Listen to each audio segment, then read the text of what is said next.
এইবার গাভী মাটিকে জিজ্ঞাসা করছে, বলো মা, তোমার পরিচয় দাও, তুমি কে?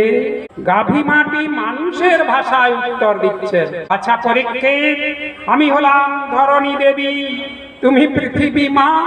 বলে হ্যাঁ, আমি সব সইতে পারি, তাই আমার নাম সর্পংসহা।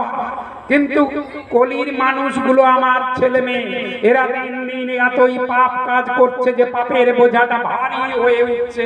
আমি আর বলতে পারছি, এরা একাদশীও করে না, এরা পিতা মাতাকে শ্রদ্ধা করে না, এরা শাস্ত্র মানে না, এরা ব্রাহ্মণ মানে না, এরা বৈষ্ণব ঠাকুরদের মানে না, এরা দিন দিন কি পাপের পথে কাজ, পাপের বোঝাটা ভারী হয়ে গেছে।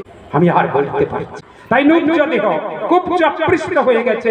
কোন ক্রমে রোগা শরীরটা নিয়ে ধর্মরাজের পশ্চাতে আমি গাভীর রূপ ধারণ করে অনুগমন করছি।